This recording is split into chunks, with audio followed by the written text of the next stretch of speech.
요한복음 1장 43절에서 51절까지 보겠습니다.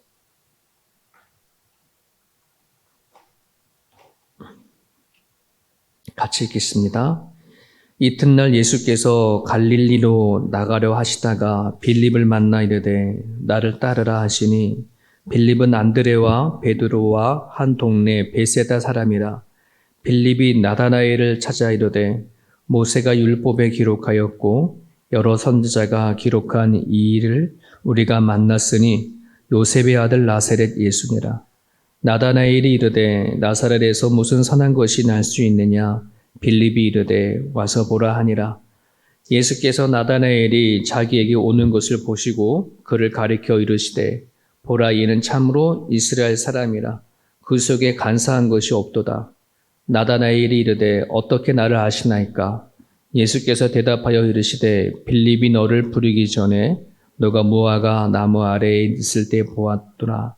나다나엘이 대답하되 라삐여, 당신은 하나님의 아들이시요 당신은 이스라엘의 임금이로소이다. 예수께서 대답하여 이르시되 내가 너를 무화과 나무 아래에서 보았다 함으로 믿느냐? 이보다 더 큰 일을 보리라. 또 이르시되 진실로 진실로 너에게 이르노니 하늘이 열리고 하나님의 사자들이 인자 위에 오르락 내리락 하는 것을 보리라 하시니라. 아멘. 우리는 어제 세례 요한이 자신을 따라온 사람들에게 예수님을 향해서 이는 하나님의 어린 양이다 라고 증거하신 내용을 같이 말씀을 접했습니다. 예수님께서 등장하기 전까지 세례 요한은 예수님에 대해서 얘기를 하고 그리고 세례를 베풀었습니다. 그리고 드디어 예수님이 등장하게 되어졌습니다. 자, 그럴 때에 사람들이 세례 요한이 지적한 예수님을 바라보고 와, 드디어 메시아가 왔구나, 그리스도가 왔구나, 그렇게 반응했나요? 그렇게 반응하지 않았죠. 세례 요한이 하나님의 어린 양이라 했을 때에 세례 요한을 따랐던 사람들이 금세 돌이켜서 예수님을 따르지 않았습니다. 거기에 모였던 수많은 사람들 중에 단 2사람만 예수님을 따랐음을 성경은 얘기하고 있습니다. 그 2사람은 세례 요한의 제자였었습니다. 그리고 그 2사람은 안드레와 요한입니다. 세례 요한 말고 또 다른 요한, 사도 요한에게 되겠습니다. 안드레와 요한만이 예수님을 따르게 되어주죠. 그러니까 예수님을 따르면서 이 안드레와 요한이 그리스도인 것을 알게 되어주고, 안드레는 자기의 형제인 베드로를 찾아갔고 요한은 자기 형제인 야고보를 찾아가서 또 복음을 전했습니다. 그리고 오늘 본문에는 예수님이 직접 빌립이라고 하는 사람을 찾아갑니다. 항상 복음서의 앞에 부분을 보게 되어지면 예수님께서 공생애를 할 때에 제자를 부르시는 장면이 나오는데 안드레와 요한이 첫 번째 부름을 받았고 그리고 이제 이 빌립은 예수님이 직접 찾아가서 그를 부릅니다. 자, 그렇게 부름을 받은 빌립이 예수님을 만나서 고민했던 그분이 예수님이구나, 그리스도구나를 깨닫고 그 빌립이 또 누구를 전도를 하냐 그러면 바돌로메라고 하는 이름의 그 변명을 가진 나다나엘을 찾아갑니다. 성경에 보면 바돌로메, 나다나엘 같은 인물입니다. 그를 찾아가서 나다나엘에게 이렇게 말합니다. 와 봐라. 그러면 내가 무슨 말을 하는지 아니까 와서 그분을 만나봐. 이렇게 하면서 전합니다. 오늘 내용이 그 내용입니다. 사람마다 기질과 성격이 다 다릅니다. 현대는 그런 것이 너무 발달되어 있다 보니까 각자가 내가 어떤 성향인지 어떤 기질인지 알 수 있는 MBTI라고 하는 그런 인격의 형성을 이렇게 찾을 수 있는 그러한 프로그램이 되게 많이 있습니다. 내성적인 사람들이 있고 외향적인 사람들이 있고 꼼꼼한 사람들이 있고 그냥 대충 하는 사람들이 있고 수많은 기질들을 이렇게 정리를 해서 알려주는 것이 있는데 예수님의 제자들도요, 이렇게 쭉 살펴보면은 각 기질과 성격이 참 많이 다릅니다. 특별히 제일 먼저 부름을 받았던 안드레와 요한을 보게 되어지면 세례 요한의 제자였는데 세례 요한의 그 말 한마디, 하나님의 어린 양이다. 세상의 짐을 지고 가는 그런 어린 양이다라고 예수님을 하나님의 아들이라고 얘기했을 때에 안드레와 요한은 별 고민하지 않고 예수님을 따랐습니다. 쉽게 갈등하고 고민하기보다 아마 믿어지는 믿음이 더 컸었던 것 봅니다. 반면에 오늘 예수님이 찾아간 빌립이라고 하는 사람은 좀 그러지 않습니다. 되게 계산적이고 되게 실리적인 그런 사람들입니다. 오늘 예수님께서 빌립을 부르실 때에 여러 말 하지 않죠. 여러 말 하지 않고 뭐라 얘기하냐 그러면 그냥 딱 한마디만 합니다. 나를 쫓으라 이런 말 합니다. 어떤 특별한 능력도 보여주지 않고 또 여러 말로 인해서 그를 설득시키지도 않고 나를 쫓으라 이런 말을 합니다. 근데 이 간단한 말에 빌립이 쉽게 따랐다라고 하는 것 자체가 너무 축약되어 있거든요. 그래서 이 빌립을 말씀을 통해 연구해 보면 이런 사람이었습니다. 여기서 쫓으라고 하는 말은 뭐냐면 아컬루데이라고 하는 헬라어인데 이 단어의 뜻은 어떤 거냐면 이제 그만 나를 따르라 이런 의미가 담겨져 있습니다. 너가 고민하고 갈등하고 막 계산적이고 막 그런 그만 접어. 그리고 이제 결단하고 나를 따라. 이런 뜻의 단어가 아콜레이데이라는 단어입니다. 예수님은 빌립에게 아주 적극적으로 요청하는 것입니다. 여러분 오늘 본문을 보면 빌립은 안드레와 베드로 이 형제들 같은 고향이라고 얘기했고요. 많은 신학자들은 이 빌립 또한 세례 요한의 제자였다라고 그렇게 얘기를 합니다. 그리고 세례 요한이 예수님을 향해서 이는 하나님의 어린 양이다라고 말했을 때의 그 집회 장소에서 또한 거의 있었을 거다라고 그렇게 얘기를 합니다. 하지만 이 빌립은 되게 계산적입니다. 그 말을 들어도 과연 그럴까라고 하는 계산부터 먼저 합니다. 쉽게 믿어지는 사람이 아니라 갈등하는 사람, 그리고 꼬치꼬치 캐묻는 사람 중에 그런 성향을 갖고 있는 사람이 빌립입니다. 예수님께서 오병이어 기적을 행하실 때에도 제일 먼저 이 사람이 과연 많은 사람들을 먹이려면 도대체 돈이 얼마나 필요할까? 한 200대돈을 갖고도 부족한데 제일 먼저 계산해서 예수님 앞에 얘기했던 사람이 빌립입니다. 그리고 예수님 말씀을 듣다가도 하나님 좀 보여주십시오 라고 되게 눈으로 보지 아니하면 귀로 듣는 거는 부족하니까 눈으로 보지 아니하면 믿어지지 않는 그런 사람이 빌립입니다. 그만큼 빌립은 생각이 많은 사람이고 갈등하는 사람이었습니다. 그런 빌립에게 찾아오셔서 예수님께서 하신 말씀이 나를 쫓으라 말 한마디입니다. 이 말 한마디 안에는 이젠 충분해. 너 작은 머리를 가지고 나를 이해하고 나를 계산해서 나를 믿고 따라온다는 거는 그건 있을 수가 없어. 그냥 그만 고민하고 이제는 결단하고 쫓아와. 이런 의미가 담겨져 있는 그런 말씀입니다. 여러분 오늘 우리들에게도 예수님을 전한 말씀에 한마디에 쉽게 아멘하는 사람들이 있고 어떤 사람들은 수많은 질문을 하고 의심도 하고 갈등을 하고 쉽게 받아들이지 않는 사람 또한 있습니다. 제 개인적으로는 그걸 나쁘다고 생각하지 않습니다. 그런 고민과 갈등이 좀 있었으면 하는 사람 중에 한 사람입니다. 너무나도 쉽게 받아들이는 것도 이게 어떨 축복이고 은혜이기도 하지만 좀 고민하고 갈등하고 그러다가 하나님을 딱 맞구나라고 하셨을 때에 그 힘이 더 강하지 않나 하는 이런 생각을 해보게 됩니다.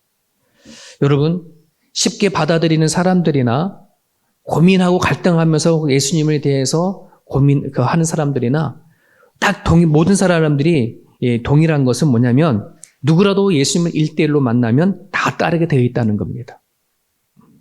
요한복음 15장 16절에 너희가 나를 택한 것이 아니라 내가 너희를 택하여 세웠다. 이런 말씀을 하십니다. 누구나 할 것 없이 주님을 만나면 쉽게 예수님을 받아들이는 사람들이나 갈등하며 받아들이는 사람이나 다 예수님을 따르게 되어져 있습니다. 결국은 예수님을 만나지 못하게 되어지니까 따르지도 못하고 이러지도 못하는 사람들이 많이 있습니다. 아직 예수님을 받아들이지 못하고 고민하는 사람들이 있다면 조언을 부탁드리겠습니다. 하나님과 너무나 힘싸움하지 않기를 바랍니다. 그렇게 힘싸움을 겨루기를 하게 되면 결국 힘든 건 본인 자신이지 하나님은 아니거든요. 그런 부분들 안에서 갈등이 되어지고 의심이 일어나고 좋은 거긴 하지만 너무 오래 가게 되어지면 지쳐버립니다. 이미 예수님께서는 고민하는 자리에 이미 우리가 오셨고 우리를 부르시고 계십니다. 이미 인류가 시작할 때보다 지금까지 하나님은 끊임없이 부르셨고 우리에게 다가오셔서 손 내밀어 주시고 말씀하십니다. 그 초청에 응할 수 있기를 바랍니다. 자, 그렇게 빌립이 주님을 따랐었을 때에 그의 오래된 갈등이 해결되어지고 그리고 기쁜 마음으로 그의 친구 나다네엘을 찾아갑니다. 그러면서 하는 말이 율법에 기록되어 있는 그 그리스도를 메시아를 내가 만났다 이렇게 전합니다. 그때 나다나엘이 뭐라고 반문합니까? 나사렛에서 무슨 선한 일 것이 있겠냐 이렇게 질문합니다. 이 말의 의미는 야, 너 나사렛 하지 마. 나사렛에서 말하면 이제 지긋지긋해 이런 의미입니다. 이게 왜 나다나엘이 이런 말을 하냐 그러면 이스라엘에 흘러내려오는 역사들 가운데 보면 그리스도가 메시아가 어리서부터 온다라고 하는 것을 이미 구약에서 설명하고 있습니다. 그러다 보니까 갈릴리 지역을 중심으로 그 당시에 참 많은 거짓 메시아, 거짓 그리스도가 등장했었습니다. 여러분, 인류가 존재할 때부터 지금까지 거짓 선지자, 거짓 예언자, 거짓 그리스도, 거짓 메시아 끝도 없이 나타납니다. 이건 악마가 있다고 하는 또 다른 하나의 증거이기도 합니다. 예수님이 오신 그 시대 안에도 내가 그리스도다, 내가 메시아다 하던 사건들이 있었습니다. 아마 이 나다네엘은 가짜 메시아로 통해서 본인이나 친척이나 누군가가 피해를 본 것을 경험하지 않았을까. 이젠 나사렛의 메시아, 이젠 지긋지긋하다. 나 안 믿겠다. 이런 얘기에 담겨져 있습니다. 그럴 때 빌립은 친구 나다나엘의 말이 어떤 것인지 알고 있었을 겁니다. 오늘 이 시대 안에도 거짓된 종말론에 의해서 상처받은 사람들이 되게 많죠. 그래서 신앙생활 하는 거, 하나님 믿는 거, 이제는 지긋지긋해서 교회의 문도 들리지 않는 사람들이 되게 많이 있습니다. 그걸 너무 잘 알고 있었던 빌립이 친구에게 가가지고 말합니다. 여러 가지 말하면 말싸움 되어질까봐 그냥 와서 봐. 한 번만 와서 봐라. 그 얘기를 합니다. 너가 와서 예수님을 진짜 만나게 되면 너가 다 이해가 될 거야. 그렇게 말한 빌립의 말을 듣고 나다나엘이 한번 그래 너 내 친구니까 한 번만 믿고 내 따라가마. 그 따라갔던 것 같습니다. 자, 그런데 오늘 본문 말씀을 보니까 나다나엘이 예수님 앞에 인사도 하기 전에 예수님이 먼저 말을 거는데 그냥 헬로우라고 하는 인사가 아닙니다. 이는 참으로 이스라엘 사람이라 그 속에 간사한 것이 없도다. 이런 말을 합니다. 이 말 한마디가 나다나엘은 머리부터 발끝까지 소름이 돋습니다.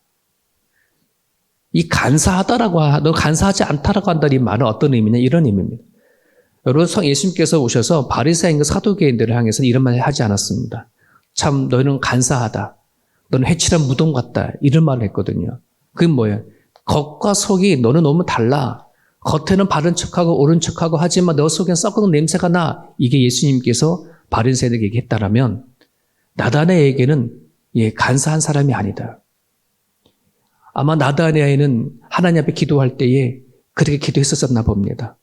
하나도 속임없이 속이 아프다 그러면 아프다고 기도했고 하나님 앞에 억울하면 억울하다고 기도했고 자기가 회를 잘못했으면 잘못했다라고 회개하고 속과 겉이 하나도 틀리지 않게끔 하나의 배에 기도했던 사람 중에 한 사람이었었습니다. 그거를 누가 알아보더라고요? 예수님이 알아보고 얘기를 하는 것입니다. 이것에 놀란 거죠. 그래서 나다나엘이 뭐라고 예수님께 묻습니까? 어떻게 나를 아십니까? 어떻게 나를 아십니까? 이 말 안에는 자기가 그런 사람이고 그런 존재 같은데 자기만 아는 자신을 어떻게 예수가 나를 알까 하는 질문입니다. 그랬더니 예수님의 답이 뭐라 합니까?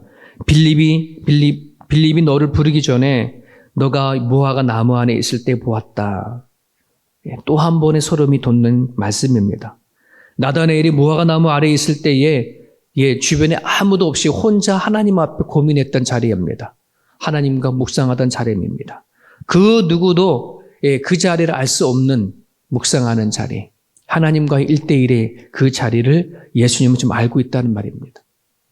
하나님 자신과 하나님과의 비밀 장소인데 오로지 하나님만이 알 수 있을 텐데 그것이 어떻게 예수님이 알까 하는 것이 들게 깨닫게 되어진 거죠. 그러면서 예수님이 또 묻습니다. 내가 너를 무화과 나무에 있을 때 보았노라 하는 이 말을 너가 믿느냐? 네, 이게 어떤 말이에요? 내가 너한테 이 말한 거 정말 너가 믿는 거야?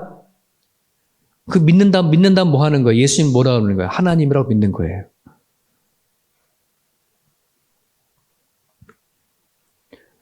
그럴 때에 예수님께서는 얘기하죠.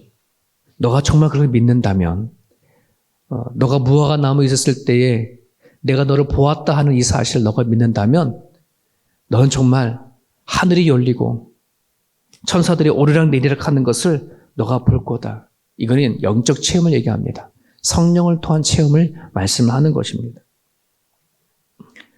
여러분, 오늘날 예수를 믿고 하나님을 믿는 우리들에게는 하늘이 열리지 아니하고서는 이거를 알 수도 믿을 수도 없다는 사실을 여러분이 믿었으면 좋겠습니다. 우리가 하나님의 음성을 듣지도 않고 하나님을 믿고 있지 않습니까? 눈으로 본 적도 없지 않습니까? 예수님을 만난 적도 없지 않습니까? 2000년 전의 사람으로 이 땅에 오신 분이지 않습니까? 근데 우리가 어떻게 그분을 내 생명을 내놓고 믿고 있겠습니까? 이것은 하늘이 열리고 하나님께서 우리들에게 영적인 것을 알려주지 아니하고서는 깨달을 수 없고 경험할 수 없는 겁니다. 이러한 체험을 주겠다는 것입니다. 여러분들이 혹시 지금까지 살아오는 가정 가운데 온몸으로 이것을 체험했다 그러면 한평생 살아갈 모든 축복은 다 받은 것과도 같습니다. 더 무엇을 복달라고 할 필요도 없습니다. 내가 하나님 믿고 있는 그 자체가 어마어마한 복입니다. 우리가 올해 말마세를 하죠. 말씀 마음에 새기기를 합니다. 말씀을 읽고 쓰고 암송하고 또 묵상하는 그 일들 위해 꼭 이 하나님의 임재함을 체험을 해달라고 여러분 기도드렸으면 좋겠습니다. 예수님께서는 끊임없이 당신의 제자를 부르십니다. 여러분 제자도라고 하는 말 들어보셨습니까? 제자도. 이 제자도라고 한다는 말은 이제 내가 남은 모든 삶들을 주님을 위해서 바칠 준비가 됐습니다. 주님을 위해 살아갈 준비가 되었습니다. 라고 하는 것이 제자도입니다. 예수님이 우리를 부르실 때에 제자로 부르셨지 교인으로 부르신 적이 한 번도 없으셨습니다. 그러기에 예수님을 따르는 모든 사람들에게는 제자도가 반드시 있어야 합니다. 과연 내가 모든 것을 내려놓고 주님을 따를 자세가 되어져 있는가 하는 겁니다. 하나님의 뜻이라면 내가 무엇이라도 할 자세가 있는가? 여러분 이것이 있고 없고가 내가 제자인가 그렇지 않은가를 알 수 있습니다. 여러분은 제자입니까? 여러분들은 주신 말씀 붙잡으시고 오늘도 기도하시면서 저희 교회에 또 우리들 주변에 하나님을 알고 예수님을 아는 것에 머물러 있지 아니하고 교인이 머물러 있지 아니하고 성도로 머물러 있지 아니하고 제자로 바뀌며 제자로 되살아갈 수 있는 그런 성도가 되어줄 수 있도록 이 아침 여러분들 기도해 주시기를 바랍니다. 주신 말씀 붙잡고 기도하시길 바랍니다.